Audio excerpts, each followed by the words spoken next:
What are we doing, Garrett? Hiking around the dark in bear country. Probably one of my finer moments. But we're gonna go up here about another 1,000 vertical feet before daylight.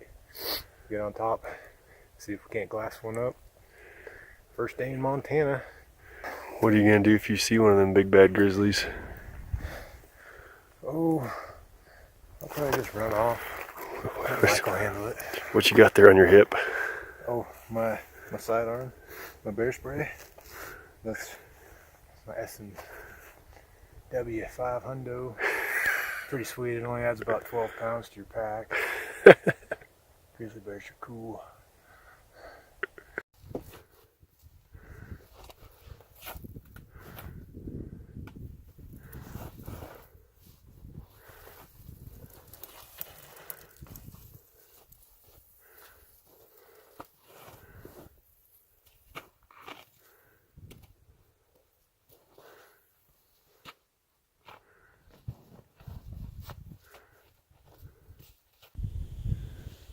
We spotted a buck up on the hill, and then it moved down, and then we moved down, and Garrett snuck over here to get a better look, and we're sitting here about 320 yards away from a doe.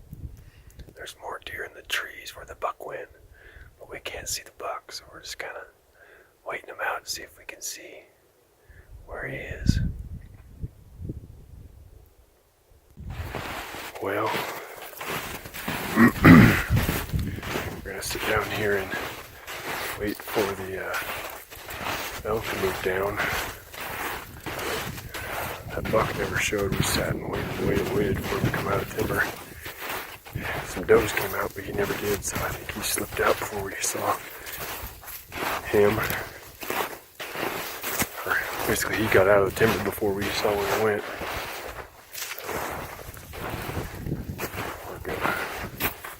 Sit down here this evening and see if we can't find them coming back this way.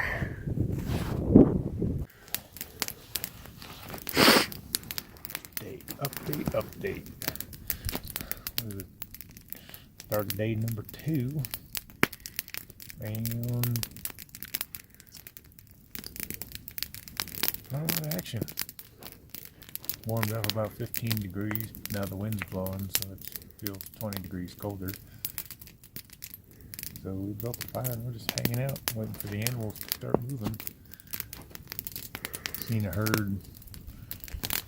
Elk over there had a dozen branch bulls in it, but nothing worth going after.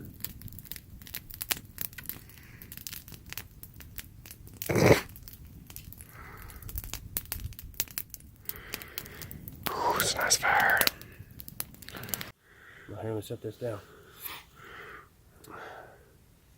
Not really much happened. We spotted this buck and decided, screw it, we'll shoot him.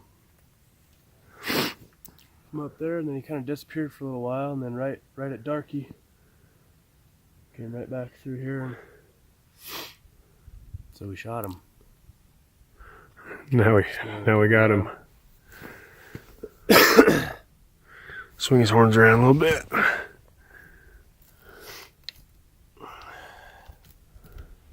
He's just a spindly little 4-point, 3-point. He'll taste big. Yeah, it'll go great in my tag soup for the rest of my tags that I haven't filled.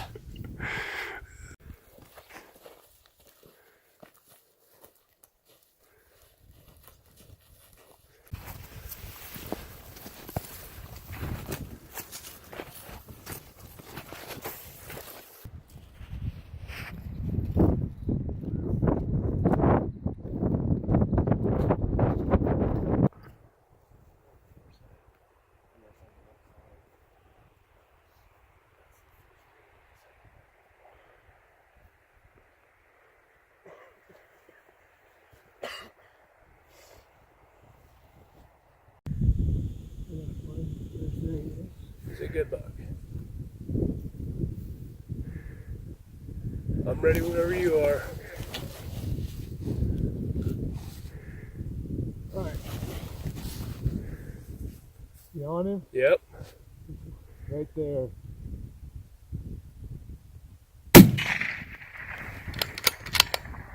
Alright, well, Garrett shot a buck this morning. We're tracking it. We got pretty decent blood. I don't know if you can. I can't see, but there's blood behind us there. He's out in front of us there a little bit. But I'll turn this around so you see the blood.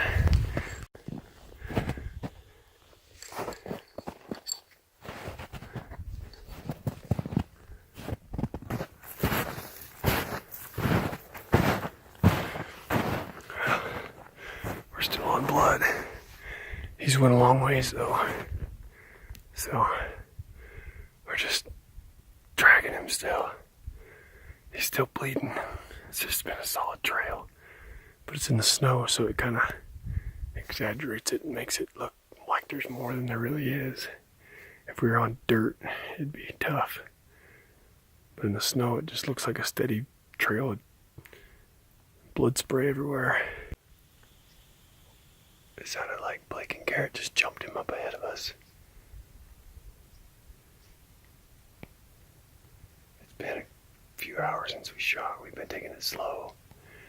But I think that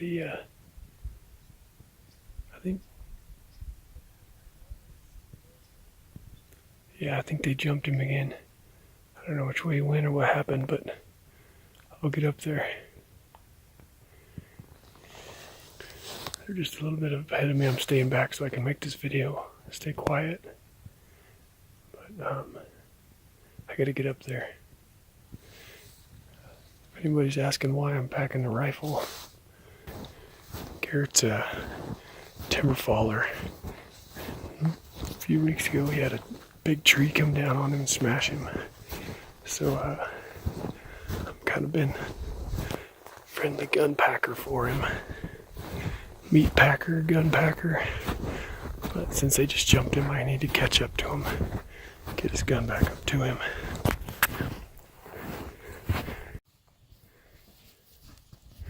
Well, caught up with him. Yeah, I'm trying to get down this hill without killing myself.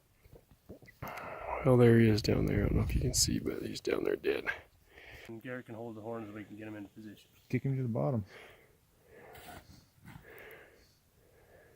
Just Ready to go? Just throw that one back leg over.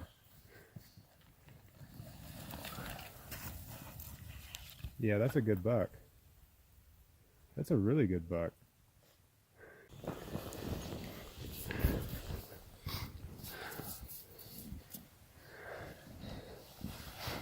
This is a Montana Valley buck that we chased 2 miles up into the high country and killed probably after 2.5 miles of tracking him.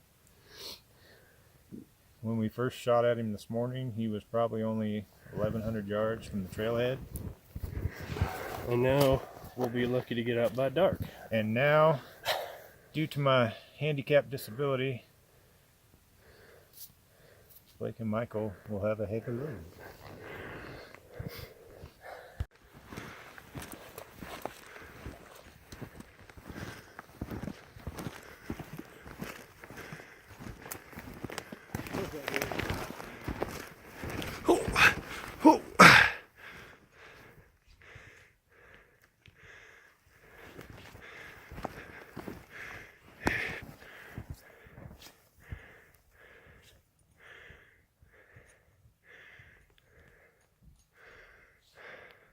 Yeah, Blake.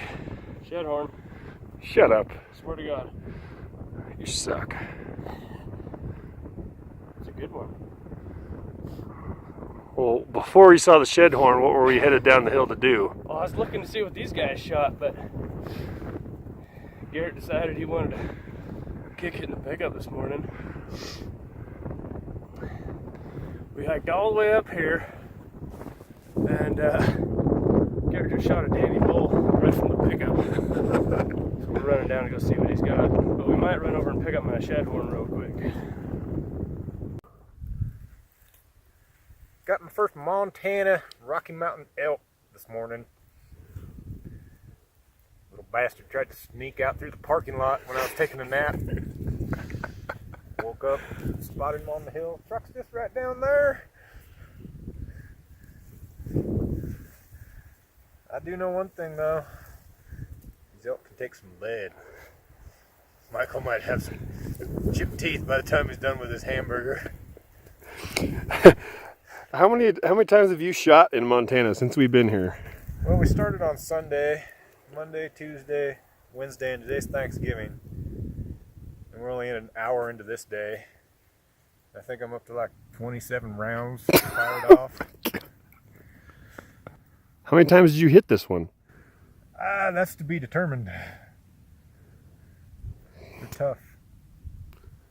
From what I can see right now, he's soaked up at least 4 or 5. You got any rebuttal on that, Blake? No comment.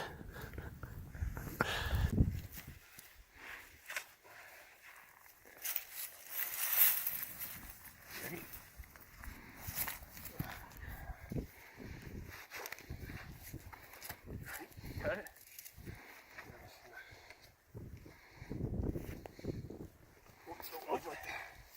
Let me do it. So, how much is that?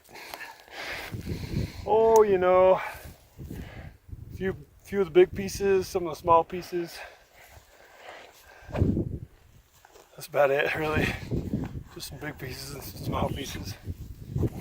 How much meat you got in there, Blake? About that much. Half an elk or so, I reckon. Yeah. Not like that.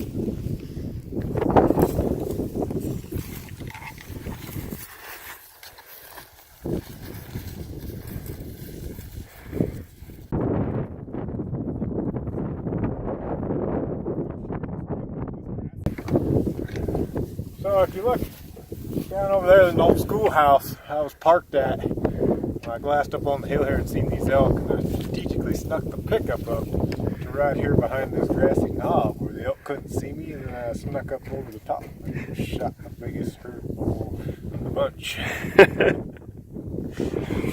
That's strategy right there.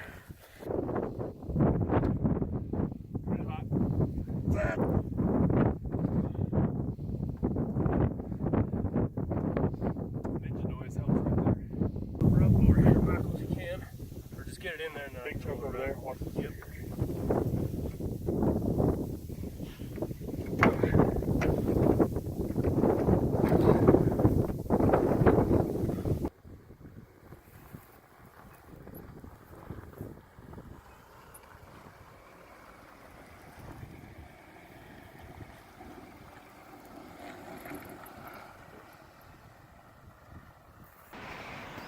Yeah, I'm just gonna be one good push.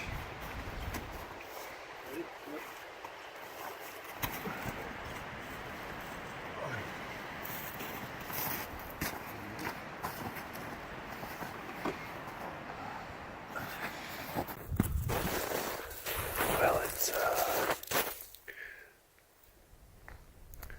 6th or 7th morning. I don't know. They're all running together now.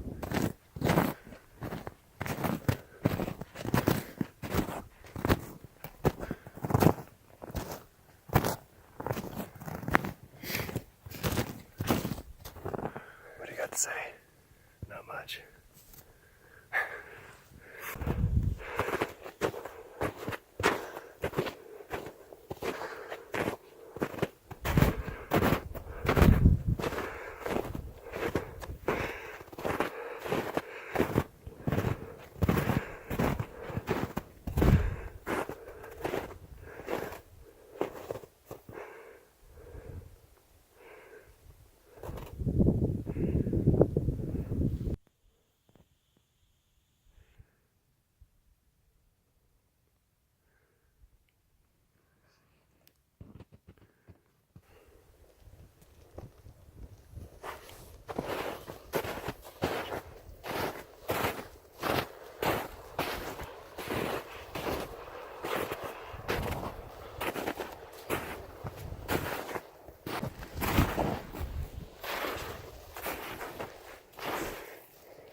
goes a little deep back in here. But we are on elk tracks.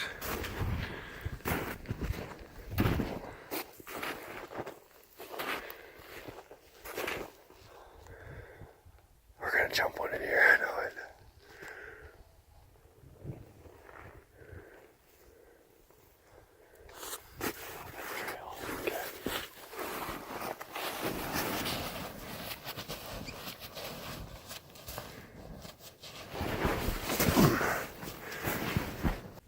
Alright, we're about to head off this face here. Back down in the valley. It's pretty steep and wind blowing in places. Crunchy snow. But there's a bench right below us where the elk have been kind of coming through. We're not so sure that all of them are going over the top. Some of them might be staying down below. So, yeah, Cody, there's a high probability of some tree weaving up ahead, with a good probability of some gap shoots. It looks like a good spot for shooting the gap and tree weaving. So stay tuned. We might be in a good area. It's a little steep and snowy right here to do some gap shooting, but when we get down there, we'll see about weaving the trees and shooting some gaps. See y'all next time.